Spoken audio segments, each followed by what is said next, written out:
This is Red Pole Q, and I'm here with McConnell and Kane Vast.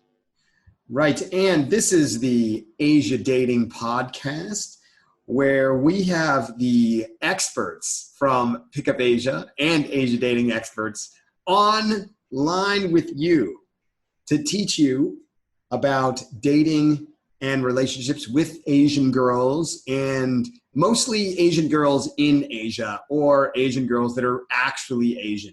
Don't ask us about any of them ABC bitches because we don't know about that. For those of you who don't know what pickup is, basically pickup is, I don't know, how would you describe pickup? Pickup is a set of tools that you can use to manipulate and control women. To improve yourself and your dating life. Oh, okay. What about you, Kane? What would you have to say pickup is? I would say pickup is both a set of tools and a different way of looking at dating and relationships that gives men a better way to create the relationships they want, regardless of what type they are. Yeah, excellent. And essentially what we teach is we teach guys how to approach women, wherever, bars, clubs, restaurants, cafes, on the street, and to do it in a way that makes women feel comfortable and really happy to talk to you. In fact, so happy that they meet you again. And then we teach McConnell. He teaches fashion in particular and photography, so you can get that Instagram nice and sexy. And we also teach sex, relationships, and all the good stuff so that the women keep coming back for more with big smiles on their faces. It's like this, yo. This is 10% luck, 20% skill, 15% concentrated power of will, 5% pleasure, 50% pain, and 100% reason to remember the name. And in today's Asia Dating Podcast, we are going to answer a question from a listener about how kids and marriage might fit into the quote-unquote pickup artist lifestyle. And also we're going to talk about Tinder, a lot of people using Tinder for better or for worse. We're going to talk about a very interesting interview with Jordan Peterson, where he talks a little bit about that.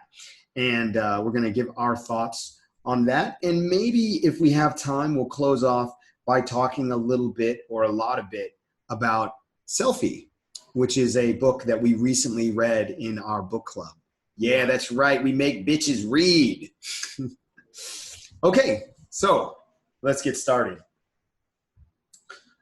Here's the question. I have a question for Red Pole Q, that's me, and all the pickup artists at Pickup Asia. Are you interested in the idea of getting married and having a family, wife and kids? Or would that mean the end of, or would such an idea mean the end of being a pickup artist? Extramarital relationships tend to be frowned upon. Well, so, this is a good question because the three of us are in various stages of not getting married or having kids or not having kids. So I think this will be a pretty interesting discussion. Maybe McConnell should start since he's the furthest away from any of this stuff. That's true. And the reason I'm the furthest away is just because I'm the youngest. So that's it. Yeah, I don't know. I'm so young that I haven't even really began to think seriously about getting married or having kids. I'm more open to having kids than I am to getting married, for sure. Because we know a lot of guys who have kids and their setup is pretty decent. Yeah. But out of all the people we know personally who have gotten married, doesn't usually end well. I think how many people we can definitely count the people we know who are pretty happily married on one hand, and probably how many people do we know that are happily married? Well, I think there are a good number of guys that are happily married. We just wouldn't be happily married if we were. Okay. Well, let's rephrase this. People who we would be okay with switching lives with. I think I know one. Yeah. Does that count that, you're the guy you used to work with from Kinoware for you? Is that the one? I think there's two for me. He's one of them, I guess. Well, I don't know, actually. I don't know. Well, The you other- would get the to go, one- you the would one get to go for to church sure- every Sunday. That's true. The one for sure that I would be okay with switching was the guy from the kinky couple that I met. Or the girl, her husband. Right. There's a podcast. What podcast was that where I talk about that? I think it's the one where we talk about you subbing for the wife. Is that one released yet? Yeah. Okay. I'm pretty sure. Yeah. Well, anyway, I think that's we'll like find 28 or something. Yeah. Like 27. Yeah. So you can listen to my adventures with that. Yeah, if you go back to podcast 28, I think, or 27. Anyway, you could see from the title. Yeah. It's called McConnell Gets Topped. That's not what it's called. I think it more appropriately would be the young cub That's gets topped. Anyway, so that couple would be, I think that would be pretty good marriage setup because they are very honest about what their desires are going to be, and they've set things up so that they'll both be satisfied long term. I think a lot of people get married and they're short term satisfied, and then as things draw out and they get older, they get less and less satisfied. Right. Oh, we also had Ellie. Is that her name? Right. Well, she doesn't even consider herself to be married. So. Right. So if you were her husband, I mean, that's a pretty sweet setup. That's true. I mean, basically you have a girl who's going around acting like she's not married to you, even though she is, while crossing her fingers that you'll find someone else as well, so another girl, so that she can have more free time. That's right. Seems like a pretty sweet setup to me. But that's not who I was thinking of. I was thinking of our very own Kane Bast. That was my one. So maybe you could talk about your setup. What exactly do you want to mention about it?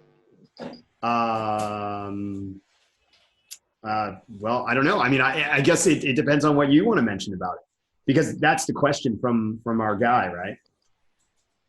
So I don't think there's like one answer as a yes or no that works, because different things are good for different people. And I know one other person I could say is happily married. Is that the guy who I went to his wedding with you? No, he might be happily married, but I think only he's happily married. I don't think his wife would be. Okay. I don't know, right? But I mean, Right. Anyway, that's not the point.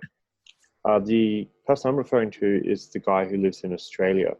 And the only reason I think he's happily married is because I know him well enough that he would like tell me the truth about things. Okay, you mean vitality, yeah? Yeah. Right. I Okay. think for a lot of people, even if they're not happily married, they're generally not going to like openly say, hey, I'm unhappy in this situation and it's terrible, just because they don't want to look bad. And of course they want to rationalize their decisions. Yeah, that's so true. I feel like it's one of the things I feel very weird about talking to married people. I always feel like, I'm not really getting the full story. Yeah, I think that's true. So anyway, my overall view on this is essentially, in terms of marriage, people should just do what's going to move their life and their person forwards, what's going to make them develop in a good direction. And I don't know, I mean, based on my current situation and experience, I don't think it's always a smooth ride where everything is easy, but I think that if you make good choices, then you can end up in a situation that is definitely better in a whole bunch of different ways. So there's obviously trade-offs in both ways. And my situation is that I've been married for about 2 years now. Mm-hmm. And essentially the girl I've married comes from an upper middle class family. Family's pretty mentally normal. They don't have any major dysfunctions. And overall, they just try and do stuff to make my life easier. So I would say it stop you from doing pickup and stop your career as a pickup artist. But it kind of depends. It's not a yes or no thing. It really just depends on how restrictive your life with that person's going to be.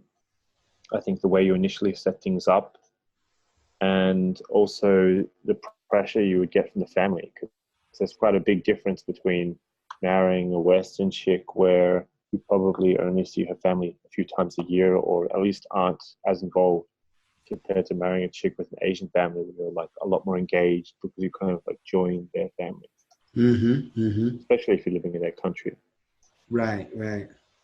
So it's a bit of a hard question, because also you've got the majority of local Asian dudes who are married, but then Asian culture just says like pay for play on the side. Right. And a lot of Asian chicks know that, so they just like pretend that doesn't happen. So it's a weird question. And I think the only answer I could definitively give is it doesn't really end your pickup career unless you want it to. Because you get to make the choices, or you should be making the choices. If you're not making them, then she's making them, and that's just wrong. That's right. Don't let it make decisions. Exactly. Yeah, I mean, I think, I'm sort of thinking about whether I'm going to have kids, I guess, in the next 2 years or something like that. I guess it depends on, how many cream pies does it take to get to an impregnation, I guess. And judging by your track record, you've got a very strong sperm. So I don't know what you're talking about. You're going to have to consult medical records if you want any proof about any of that.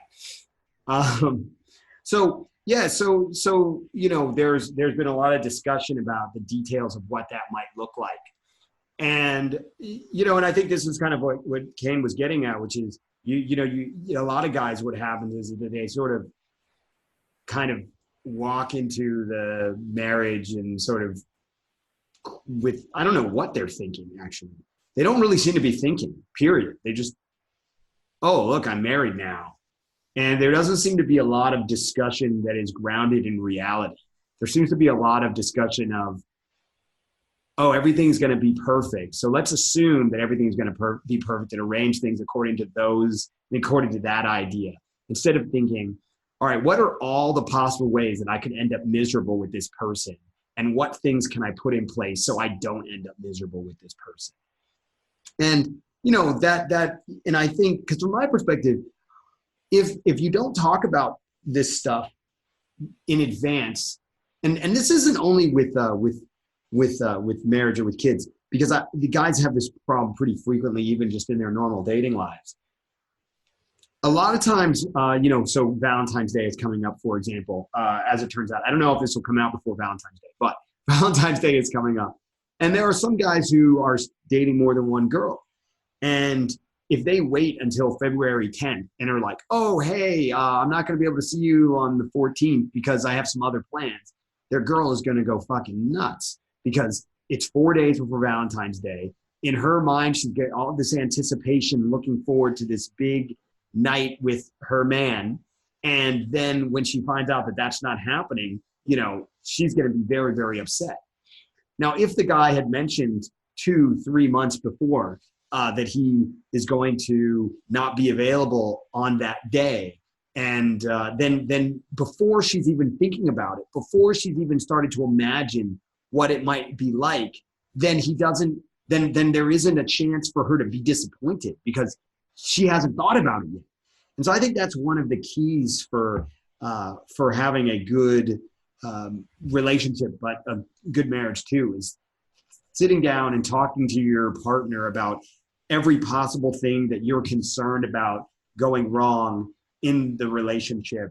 And the reason you need to talk about that is so that if you say, hey, I'm really worried that we won't be having sex as frequently as I want. And then if we're not, then I'll want to have sex with other people. Or it might be, hey, if we are having, I'm pretty satisfied sexually with you now, but I don't know if, I'm going to be totally sexually satisfied just with you for the rest of my life. And I may really want to have sex with other people. And I'm not sure if I'm going to be able to really be happy without doing that at least sometimes.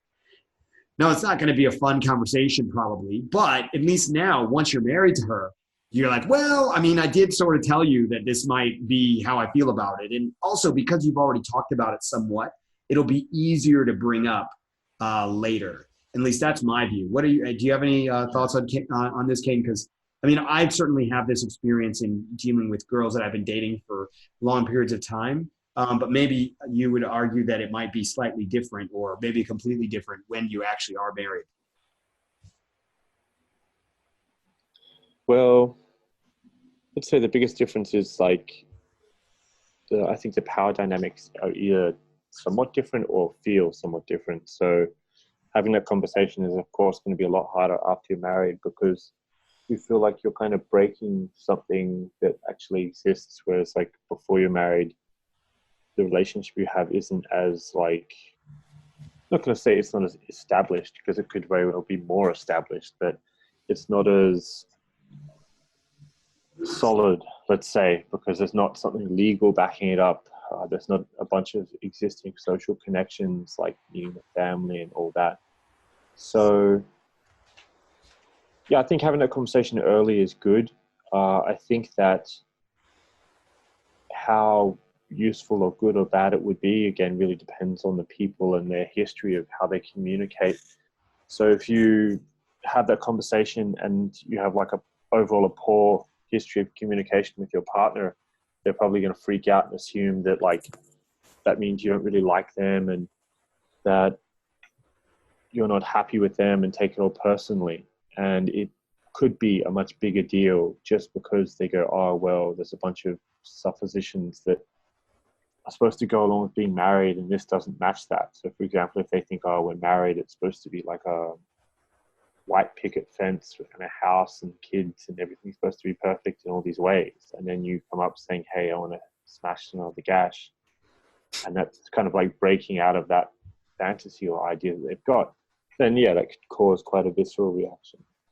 Right, for sure. I mean, that's why I sort of think it's valuable to talk about this stuff as early as possible because, you know, obviously everyone has some kind of desires, but the more time they have to think about those and solidify in their mind that that's where things are headed, the harder it is to have the conversation and everybody be rational. Yeah, so I actually made up a term for this, and I think I wrote half of an article about it. It's called turbulence theory. And essentially, you've got a captain on a plane, right? He's supposed to fly the plane as effectively as possible so that he can make sure the plane has the least amount of turbulence as possible, right? Right. And if there's going to be turbulence before it occurs, generally they'll figure it out and then they'll tell everyone on the plane, yo, there's going to be some turbulence coming up. Everyone like sit down and chill out. And I think it's sort of the same thing you have to do in a relationship, especially if you're going to have a very turbulent conversation. If you can preempt it and say, look, we're going to do things like this, or this is what I want to do, or this is how I think you'll feel. Of course, the earlier the better. And you also have to put yourself in the position of the captain. I mean, you have to kind of decide where you want things to go and how you want things to be, and then present your view and your desires to your partner and then see how they respond. But the big thing being, there has to be someone captaining the plane. And I think in a long-term relationship, you can probably take turns captaining the plane depending on what section of the relationship you're discussing or trying to deal with, right? So it could be that in terms of sex, if the guy has like a higher sex drive than the girl, which is usually a pretty common thing, then he should probably be trying to figure out what he wants to happen and how that's going to go down and organize all that. Whereas if the girl's, say, more into organizing the household, or maybe she's professionally more successful than him in some way, then she should have some ability to come in and say what she wants and what she expects. So they can take turns captaining, but in terms of sex, I think it's really important that the guy takes the initiative, unless he just wants to, I don't know, not have much sex and masturbate and cry in the shower a lot. Well, I actually heard of a guy in Japan. That's his situation. Actually, we have another friend who used to live with us who had that situation too. But actually, he wasn't crying. He was pretty happy because they'd rather do that than do that with his wife. So anyway, but you know, I heard of a Japanese guy. And the reason I heard this story is because he was. I guess it's not uncommon in Japan for guys who get married to reach out to girls they were banging before they got married and try and get some sympathy pussy, I guess.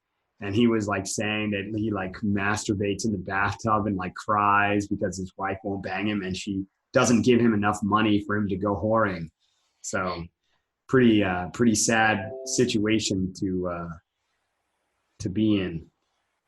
Yeah, that is pretty horrible. Yeah. So, you know, heaven forbid anything like that happens to any of us. Okay. Oh, if I end up having to cry and masturbate in the shower, I'll be sure to let you know. Yeah, please do. We'll send you a sex doll from MySiliconLoveDolls.com, one of our sponsors. No.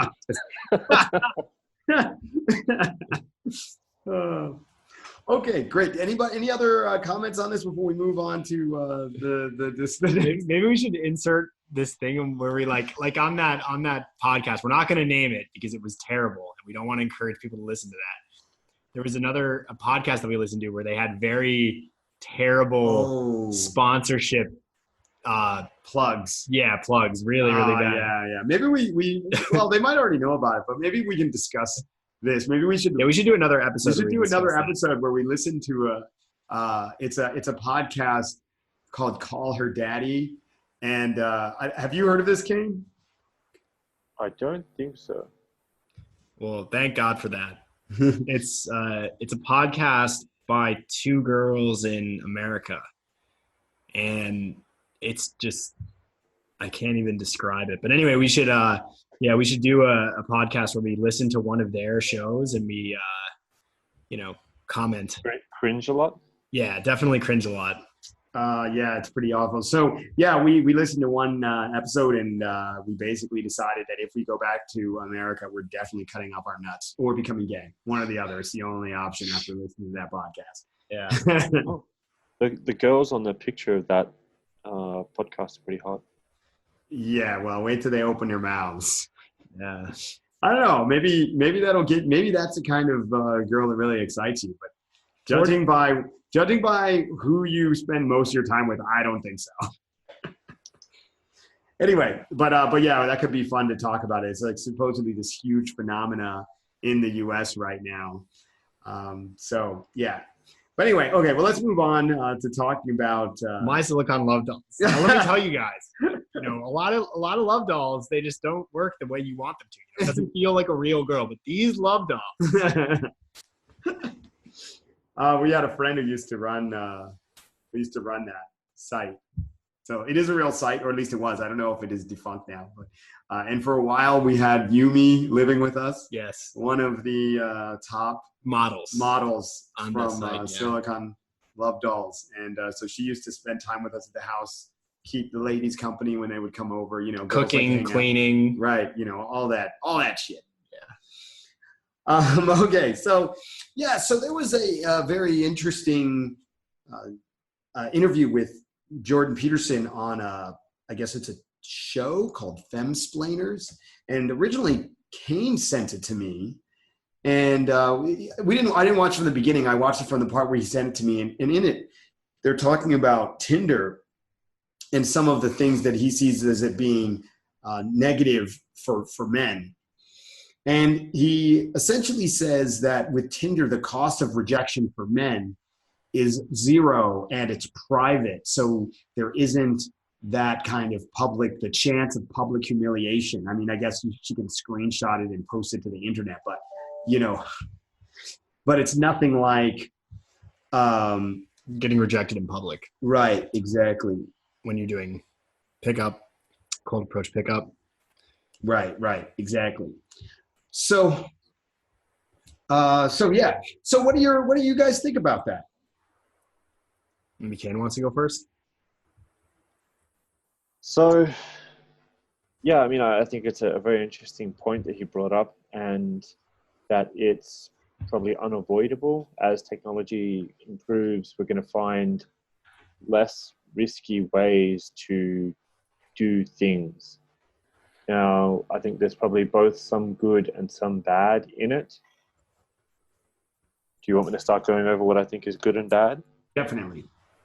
All right. So the bad is I think it makes men weaker and it makes women kind of cheaper, because on the weaker front, men don't have to face their fears. And I think one of the most core parts about being masculine and being a man is that you have to face your fears.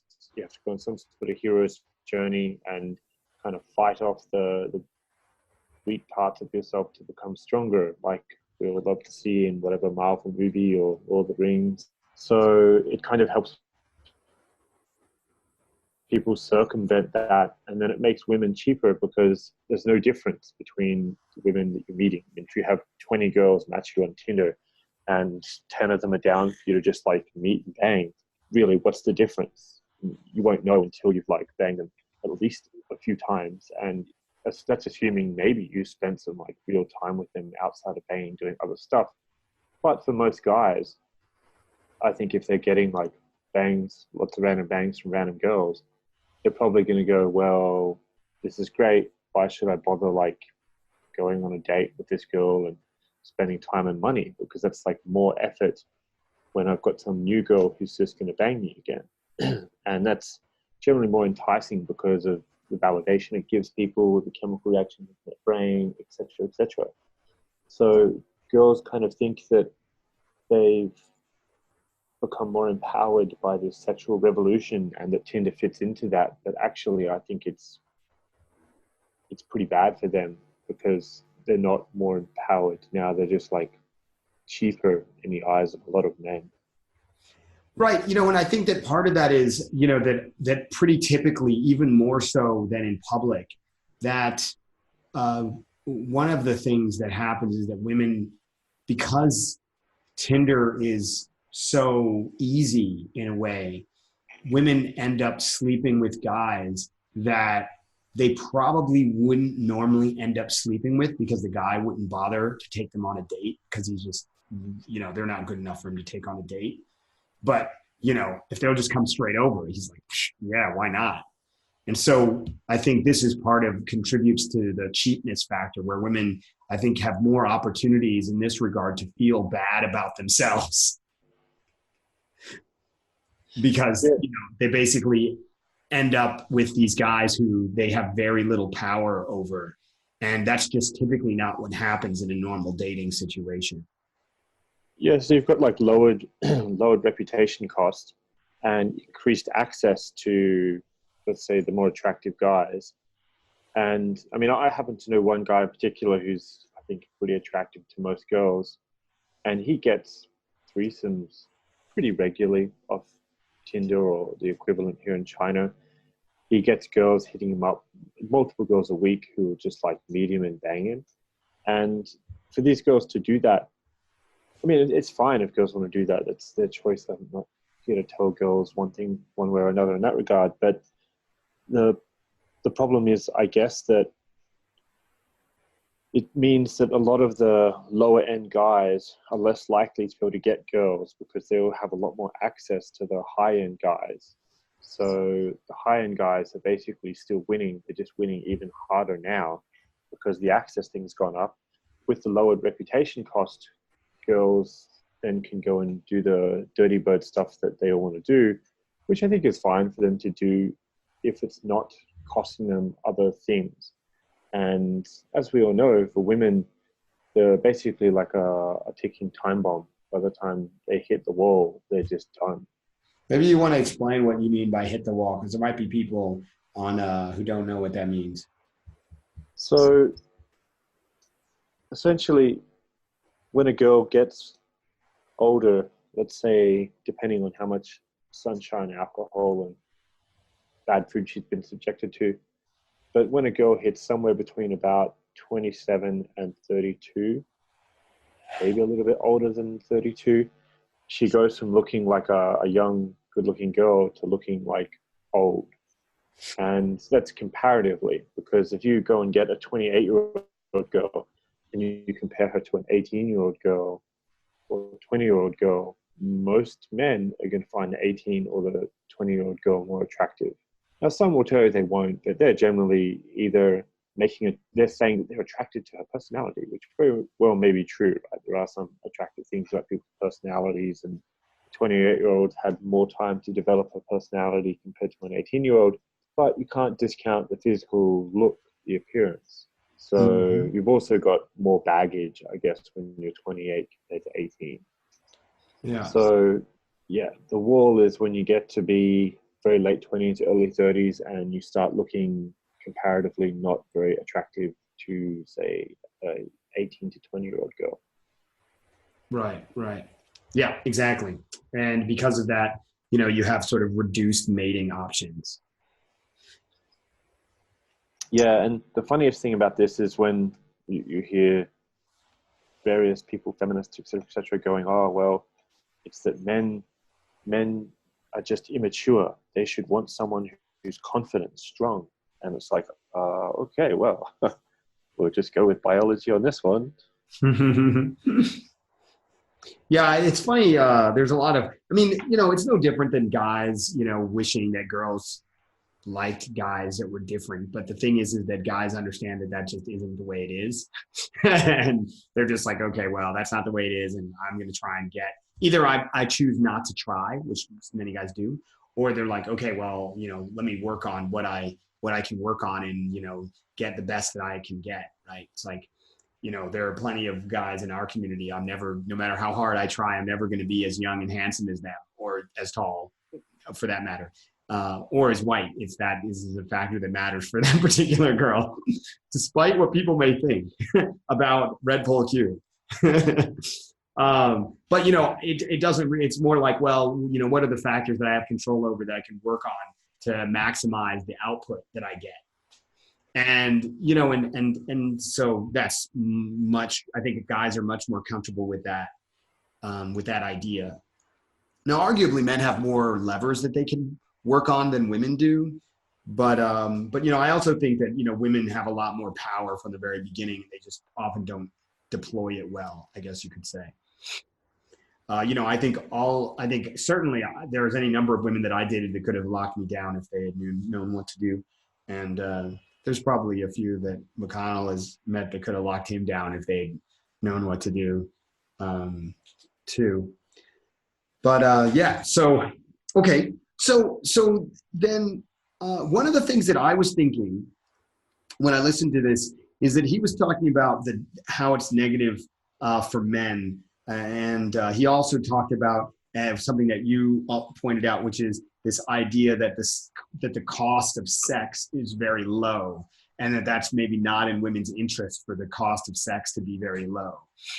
Now, one of the things that he didn't mention, and that I thought when I listened to, was this idea that, it came to mind when I was in the U.S. last time, and I was with my cousin, and she's about 26 or 27 years old, and she's pretty attractive, especially in America, because she's not fat, so automatically she's pretty attractive. And she was saying that she thinks it's not okay for guys to approach girls in public spaces. And I thought that was the most bizarre thing ever, because, that's just weird to say that people can't talk to strangers. This is just bizarre. But it got me thinking about when I heard this talk with Jordan Peterson in the Femsplainers, and we'll link the talk below in the show notes. This in Tinder, girls only have to talk to guys they want to talk to, and they never have to interact with guys that they don't want to interact with. And, I think that is not very good for them. I mean, I feel like that's part of developing sort of the female skill set, is how to handle men. And if you are only talking to the men that you want to talk to, you don't really learn to manage and handle men, because I think that part of what women need to be able to do essentially is to be approached by men that they don't feel any particular interest in, and either A, get those men to jump through enough hoops that they are then interested in them, or B, that they get those men to do things for them anyway. Like it's a very valuable female skill. It's like, okay, well, here's a guy that's approaching me and I don't really want to talk to him all that much, but hey, let me get some drinks for me and my girls. It's like, that's a valuable skill for a woman to have, to be able to sort of use this guy's interest in her to get other things that she wants. And I think that really what's happening now with Tinder is that women are never in a power position anymore, almost never, because they're always meeting guys that are essentially guys who have lots of options. And so they don't know how to manipulate men because they're always working from like a weak hand. And I don't think that's particularly good. Any thoughts about that from McConnell or Kane? Yeah, I totally agree with everything you said. I don't think I have any other comments. I think you and Kane both addressed all the points.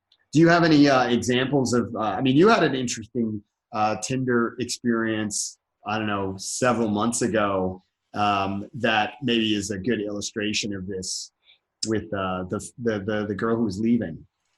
Oh, yeah. So I met a girl on Tinder who was leaving to move to another country. And she basically, what she wanted to do on Tinder was she just wanted to meet guys and just basically have sex with guys before she left. Basically like live out a bunch of her fantasies before she went to some other country. Because she didn't have to feel, I guess, if a girl's on Tinder, especially in a small country like this one, it's Taiwan, by the way, I guess girls feel a lot of social pressure if, they do these kinds of things, because if someone finds out, then, they lose face maybe, or, who knows what. But I guess there's some degree of social pressure, but because she was leaving, I guess she just felt like she'd just do whatever she wanted. And yeah, which aspect of that do you want me to talk about? Or I don't know. I was wondering if there was something about that you thought was, relevant to this in terms of, the lack of female power that she had in her situation because she was meeting guys off Tinder. Yeah, I don't think that is, there's not really that much about that situation that's relevant here. Oh, okay. Yeah, I don't really think, to this specific discussion, there's other interesting things about it, but it's not really part of this discussion. Okay. One thing I will say is that I think Tinder, one of the ways that Tinder can be, I wouldn't say good, but if you're not a girl who gets approached a lot, you can use Tinder to your advantage because you have the power of software. So, you have photo retouching apps and, all this kind of stuff. Photo retouching and like the artificial intelligence in the retouching apps is like quite amazing at this point, where you can, do like amazing things to make yourself look a lot hotter. And if you know how to take good, basically dating apps in general, but especially Tinder, are so photo oriented that if you're good at creating photos, whether you're a guy or a girl, then you can do pretty well on the platform probably. And that, even more so for girls. Just because, guys are more visually swayed. Right. But don't you run into the problem of when the guy meets you in person, then he's like, oh, well, because, it's not like, so I feel like it's quite different for women, right? If they meet a guy who they didn't think was particularly attractive, but they really like his personality, then that's really going to sway them. But I think, in terms of that turning into some kind of ongoing relationship. Whereas I feel like if you meet a girl and she's not very attractive or less attractive than she was in the picture, unless she is very skilled at manipulating men. Right. If she's skilled socially, then it's fine. But if she's not, and I guess the point you were making is that they won't be skilled socially in general if they've only been doing Tinder. That's true, I guess. Right. And then she's just going to end up banging some dude who's going to be like, well, at least that was easy. And who's not going to see her again. Right. Because, the fact that she has a great personality isn't going to make him want to date her. Whereas, but as to your point, if she's skilled with men, then she might be able to work things to her I mean, advantage. that's the same thing with guys, where if you can, get your picture game to a certain point, then, and you have pickup skills, again, you have to develop the social skills to be able to carry the interaction from beginning to end, right? Right. Because if your pictures look amazing and then, she shows up on the date and you're just like not saying anything, then it's not going to go very well. So, yeah. Well, maybe you could be one of those guys who, when you show up for the date, you're just taking selfies the whole time. This is not an unusual thing for Asian guys to be like this, actually. Yeah. They can like show up for a date, not talk very much, and just spend all their time preening. Yeah. How about you, Kate? Do you have any additional comments about this? No, nothing at the moment. Okay, cool. Well, I don't know, any other last minute comments about Tinder before we move on to talking about Selfie? Oh yeah, just one more thing. One of the great things about cold approach versus online is that you can't choose who you can put yourself in front of in online. So, when you're on Tinder, you only get access to the pool of girls who are available in the radius you set on Tinder. So that's the entire pool of girls you have access to. So they have to have Tinder installed, they have to be using it, right? And they have to be in your area. Then from that, you get a subset of that, which is only the girls who like you, which depending on who you are. Well, don't forget about the algorithm too. Yeah. So then you get only the girls who like you, but then you have to remember that there's like algorithmic parts of Tinder that skews. I don't know exactly how it works, and I don't think this is not like published data. So this is all based on research that people did, and I guess just guesses that people are making. But the most attractive men, I guess, get matched with the most attractive women. So you get matched roughly, or you get shown profiles that are around your attractiveness level. And this is done through some kind of, algorithm they've developed. Yeah. So you only get a very, very small subset. It's like the girls who are using Tinder, who are in your area, who you've liked, who are also roughly around your attractiveness level. Right. And who liked you back. Yeah. And so that's like a incredibly small subset. Whereas if you just go outside, I mean, you could just go outside. If you're in a city, you could just go outside and like stand outside your apartment, and you probably get more traffic like, than you get in that narrow Tinder subset if you stand outside for like a couple hours. Mm-hmm. So you just have access to way more people, and, you don't have to wait for them to like you to go and talk to them. So, you're just you just have much more abundance by not using the apps. No arguments here. So, something I will add is that I think Tinder will probably just get bigger and bigger. You get pleasure, and Tinder is like avoiding the pain of rejection and having to like do the hard things, which is go and talk to strangers and create all of that. So yeah, I wouldn't be surprised if it got bigger and more people just use that, because it gives men a way to address their short, in a way to address some of theirs. For example, they can get them up without having the same level of risk or effort they would need to put in terms of going to the club or going outside or whatever. Yeah. One other thing I wanted to say that I thought of was this. Yeah, I think that Tinder is probably not good for chicks because they don't have to deal with guys that they need to like learn about. So I don't think it's like specifically all these virgins who have no idea using Tinder. And I'm sure there's a lot of girls out there who got to talk to guys in real life in various situations. But the less experience they get socially, I think the less accurate they can make good decisions about their relationships. And if more and more of their experience comes through Tinder, then they're going to miss out on a lot of valuable social experience, which might handicap them somewhat in relationships, and also in terms of being able to deal with particular types of men, because there are some men out there who probably aren't exactly the sort of guys they should be going and meeting up with and being alone with. And yeah, that's for sure. I'm sure this is a bit different between China and the West, but most Chinese parents should be very unimpressed if their daughter is like going and randomly meeting some dude off the internet that she's never met before.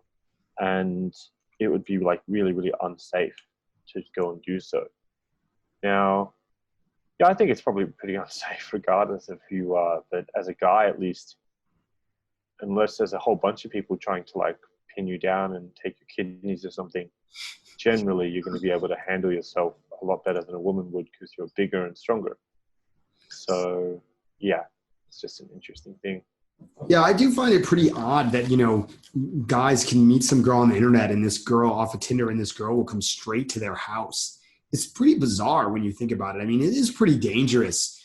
I mean, if I met some dude over the internet, I wouldn't go straight to his house.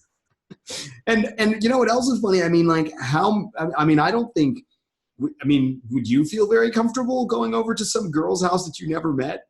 I wouldn't. Would you? No. Definitely not. Right? And we're dudes, and I wouldn't feel very comfortable. So it's pretty bizarre that women can just go and do that. Yeah. Pretty strange.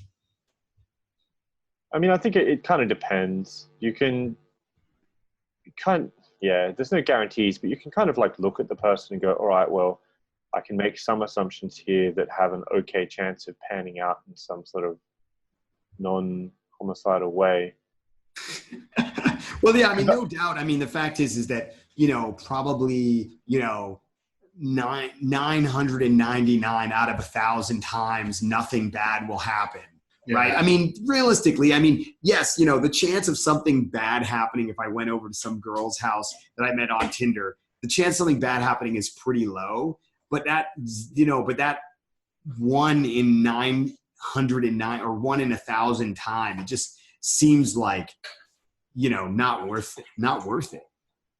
I think that, even if a girl invited me straight to her house, I'd probably like want to meet her somewhere else first.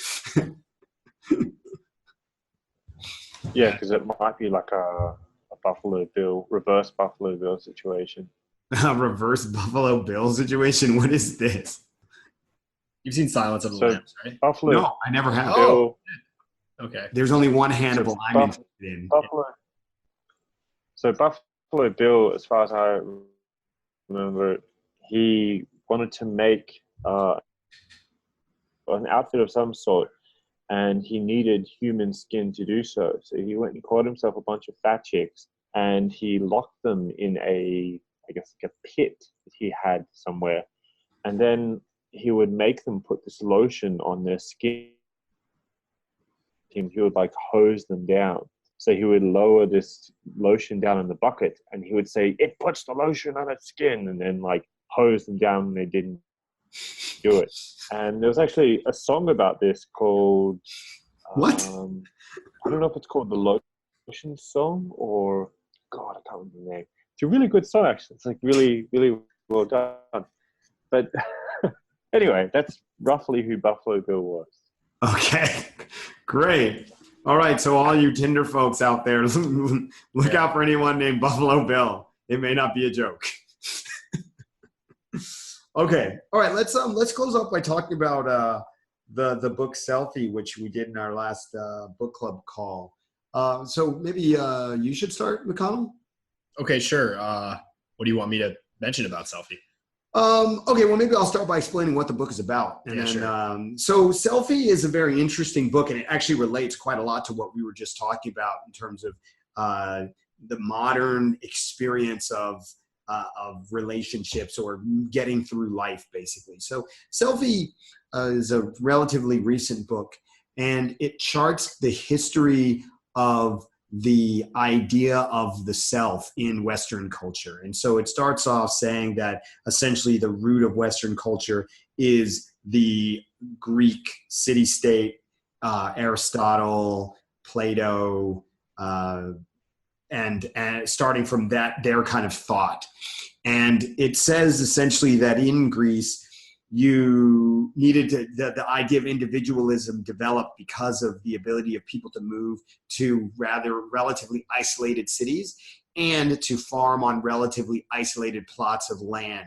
And so that meant that they learned to be self-sufficient and focus on their own efforts in terms of moving their lives forward.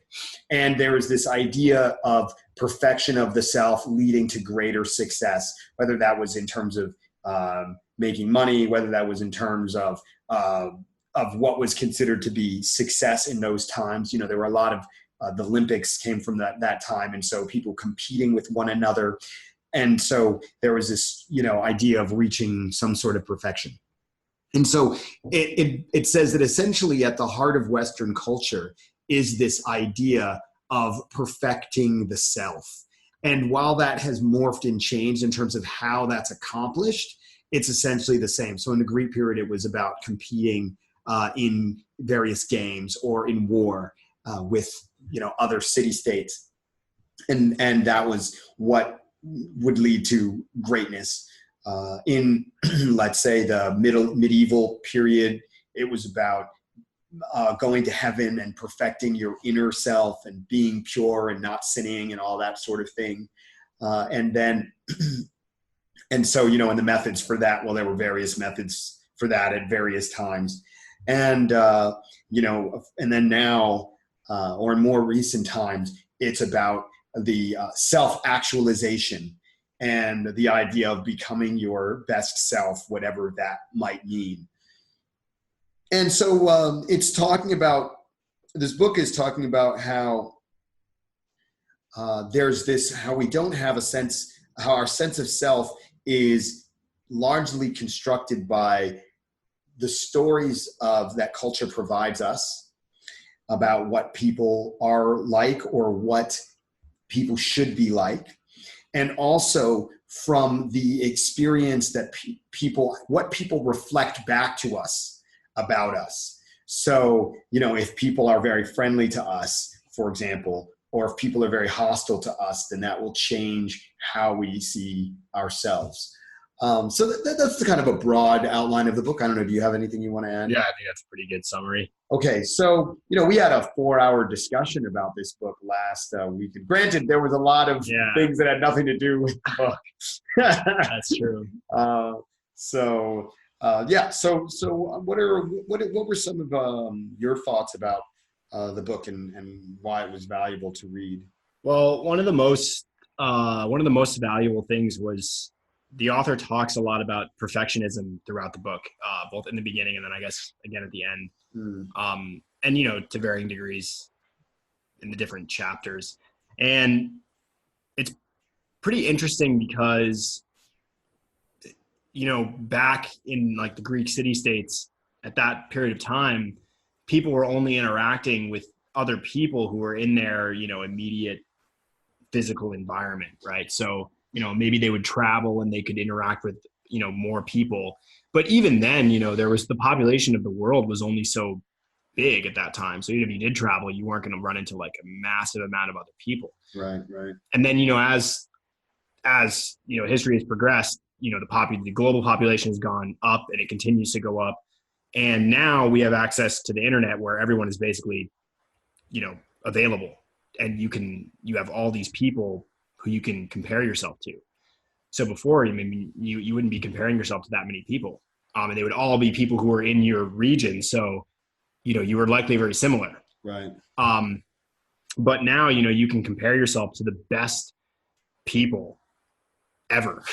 Right. So, let's say you're a musician, you can go on SoundCloud and listen to all the other musicians who are a lot better than you. Or, for me, like I'm a photographer and I have to look at, when I log into Instagram, I have to see all the people who are taking much better photos than mine. Right. And so you always have this upwards comparison and, that can leave you feeling like you're either not making progress because there's always someone better than you. Even when you're at the top of your field, you can't stay at the top forever, because it's like a battle of king of the hill, right? Where everyone's constantly trying to overtake you. Not trying to overtake you, but just trying to be better. So, the chances that someone will surpass you in terms of just general opinion is very high. Mm-hmm. So, that was very interesting to look at it from that perspective and say like, because we take it for granted when we're online and we're constantly comparing ourselves to other people. We sort of take that for granted now, but it's good to like step back and think about, hey, you know, maybe this isn't healthy, right? Because he talks about the link between perfectionism and suicide. And I guess, you know, people who are perfectionists tend to commit suicide, tend to have a higher suicide rate. So that was very interesting. Also, you know, being in self-help, you know, all the people in our community at Pick Up Asia, and pretty much all the people we just spend time with anyway, are into self-improvement. And we have a very self-improvement oriented mindset. And, you know, part of what this, I would say this book had a more pessimistic perspective on self-improvement than other books. I would agree with that. And it's interesting because in our community, we are all really, really into self-improvement. And so when you read this book, it's, you know, you get this sort of pessimistic viewpoint and you're like, oh, well, you know, there's a lot of things in the book that make you see the limits of self-improvement and where self-improvement is flawed. Mm-hmm. And so that's very interesting. And this is coming from someone who is really, you know, Flawed. definitely flawed. Ain't no question. So. Yeah, I mean, that's one of the values for me of reading, you know, books like that. You know, it's and everyone Vision disagrees. Anyone who is focused on good thinking, on clear thinking, knows that it's important to read or expose yourself to ideas that are counter to your own. And so, you know, that was definitely one of the reasons why I thought it was valuable to read this book, because this book was basically saying, look, you can have this belief that you can be anything you want to be, but it's just simply not true. So now some people can take that very negatively and go, wow, you know, if I can't be everything that I can be, then what's the point? And that's certainly not the point of the book. But the point of the book is that he doesn't want people to feel that he doesn't want them to succumb to this perfectionism that it's easy to succumb to because of the exposure to social media. And having said that, I mean, we are reading Unlimited Power next. So, yeah. You know, it's a mental inoculator, you know. Read one that tells you you can't be everything you can be on one side, and then on the other side, read a book that tells you definitely can, and here's how to do it. So yeah, I thought it was a really worthwhile read. I also thought that, you know, there was the discussion of the 5-factor personality traits. And I thought that was very useful in our community. You know, that's been something that we've been discussing a lot more. It's still unclear how valuable that is to know. But I think that on the whole, people have been pretty pleased to look into it and to see what their traits seem to be, and because it allows them to make adjustments that maybe they wouldn't have made otherwise. For me, it's a really great model because I've tried lots of personality tests, and usually I'll try them and then it'll be like, oh, okay, that's interesting, and then I can't do anything with it. Right. Like you can't really use like the big ones like Myers-Briggs and what's the other one? I don't know. That's Enneagrams. Yeah, Enneagrams. Yeah. Enneagrams. You know, there's people who are like really into these, and for me, I use them, and I was just like, okay, this doesn't help me at all. Right. But the 5-factor test, it was like pretty much as soon as I got my results, I could look at them, and it was a really good model for what my personality is like. And then, you know, and like you said, I could then make adjustments, and it's been really helpful. I'd say in the last year or so, I've been able to do things a little bit more rapidly in terms of how I'm changing things. You know, for example, like one of my big issues is high agreeableness. So I'm able to look at my interactions through that lens and be like, okay, you know, and really isolate it to that variable. Yeah, I agree that, you know, one of the things that's advantageous in using this model versus like Myers-Briggs, for example, I've never done any Enneagrams, but yeah, it's like when you do the Myers-Briggs, you're like, oh, that's what I'm like. Okay, cool. I'll just keep being like me. Yeah. Basically. Whereas there isn't really a call to action that goes along with it. Right. Whereas with the personality, the big five, there is a call to action because it says, hey, here's what you're like, and here's what other people are like. And so it tells you as part of it how you could be different. And I think that's actually the key, because when you read Myers-Briggs, it says, oh, you're like this, but it doesn't really tell you how you could be different in the same way. And the fact that that there is a way to be different gives you more options of behavior, right? And I think that's your point. Yeah, exactly. Is that when you're in your case high in agreeableness, you didn't realize that there's maybe another way to be. Yeah, well, I think a key part of it is also the variable isolation. Mm-hmm. Whereas in Myers-Briggs, I know there's components for each type. Right. But yeah, I never felt like the components were clear enough to help you make changes. Right. Whereas this, it's like crystal clear what all the variables are. Right. I would say that Myers-Briggs mainly just gives you a category to put yourself in, whereas the Big Five gives you a guidebook to yourself. Yeah, that's a good way of saying it. So what are your thoughts about the Big Five and your experience with it so far, Kane? So, yeah, I mean, so far, most of my thoughts echo what you guys have said. I think that the Big Five is really, really good because, as I just said, it gives you kind of a manual on how you can deal with yourself. And although, yes, we are generally trying to focus more on the how rather than the why, I think the Big Five gives you the how and the why, and knowing the why kind of helps you figure out the how. Mm-hmm. So if I'm low in conscientiousness prior to doing Big Five, I don't really know what conscientiousness is. I understand the word, but I wouldn't have known it was a category or a part of my personality. So after going, I'm the lowest you can be in conscientiousness, which is, I actually have 0. Then I know that I need to do some things to manage that compared to someone who's, say, 90 in conscientiousness, who just do things constantly.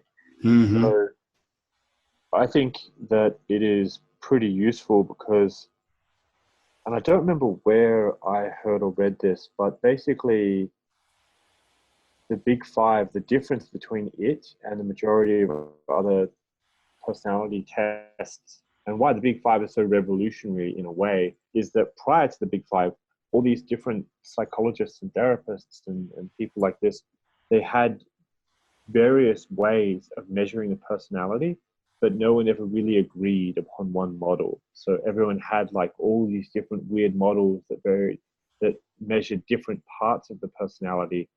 And it's not that they weren't useful, it just wasn't agreed upon enough to be widely applicable. So it's kind of the metric system versus whatever the other system is, right?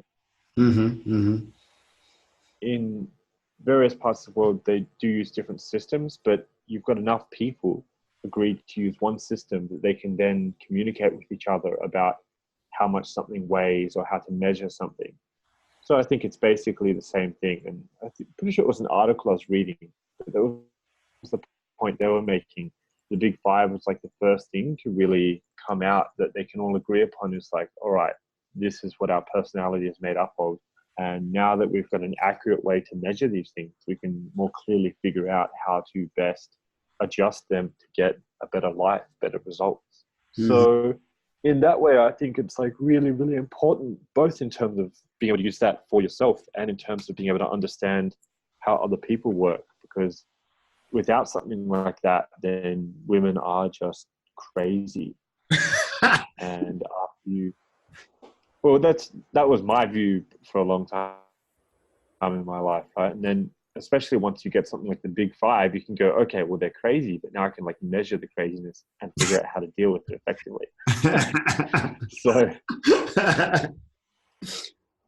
I mean, the girl I'm married to, she's not really crazy, but I mean, compared to me, she has some attributes which I could look at and say are crazy, and one of which is she has to hyper organize everything all the time. So if I didn't understand how that was part of her personality and why, then I would probably be able to rationalize more clearly that behavior just seems crazy and she should just like chill out. But as I know that's just like a legitimate part of a personality and I understand how that functions, I can go, okay, well, this is something I have to work with and it's different for me in this way. So this is where we can make adjustments so we can get along. So I really think it is like both a key and a map. Mm-hmm. I think one of the things that I find useful is, you know, when you're, you know, we always are comparing ourselves to other people and we always are trying to figure out, well, like, how come they can do that, but I can't do that?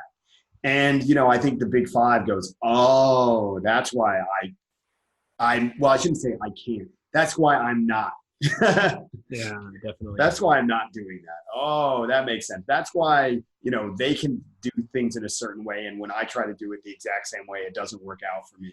And I think that that's pretty useful as well. Not in terms of letting yourself off the hook, but in terms of understanding that because you're different, you can't do things the exact same way as someone else and expect to get the same results. So I think, you know, while you're working towards what you want to work towards, you can still have a better and a more objective perspective and not be so hard on yourself if things don't work out for you the way they worked out for somebody else, even when you try to follow the exact same steps. Sure.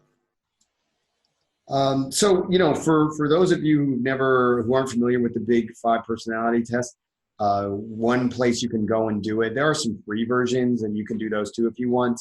But all of us have used the one at understandmyself.com, and you know, it's like $10, but you know, it's $10. So I know there's probably some people out there that $10 is a lot of money. I know, I've been there. So, you know, there are some free tests, but if you can afford $10, and then you should probably just do that one because it's much more in-depth or much more comprehensive, especially in terms of the explanation of what your results mean. So I highly recommend that you go to understandmyself.com. I don't get any money for saying that. We're not sponsored by them. Although if we were, that would be awesome. We're not sponsored by anyone. That's except for my Silicon Love Doll. Okay. Well, I don't think I have anything else. How about you guys? Any of you have any last minute things you want to bring up? Nope. I think that was a pretty good discussion on a very varied topics. Awesome. Kane, anything else from you?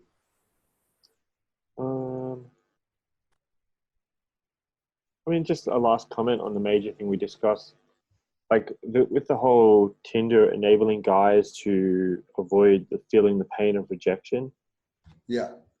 This is like a really big thing that I didn't understand why it was that way in China when I was teaching Chinese guys pickup. Like all the Chinese guys, let's say 99%, they vastly prefer using the Tinder equivalent here because, yeah, it just makes it so they don't have to feel bad about themselves. And I understood that as an idea, like they don't want to lose face and being rejected is painful. But my perspective on it is like, if you're getting rejected, you're getting an opportunity to learn some things. And basically everyone grows from going through difficulty and hardship. Now the growth isn't always fun, but it seems to be long-term that's what makes people better at life. And yeah, I think this is going to be a really big problem. And you're going to have like a minority of people who stick to the old way of going and approaching and meeting girls like a normal human being. And then you have like the new way, which is to use Tinder now, or the equivalent.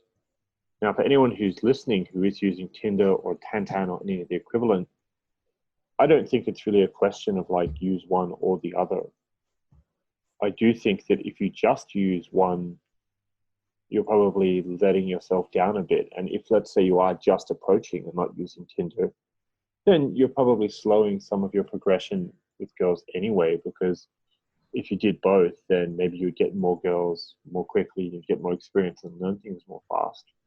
If you were just using Tinder, then you would get a very narrow type of girl, or you would get girls in a very narrow way, which would very I think, adversely affect your view on women and dating and relationships. And that's really not a good thing at all. And I mean, I've used these sorts of apps in the past, and I know lots of people have used them very successfully as well. And basically, I think that, yeah, you should mix it up to anyone out there who's listening to this.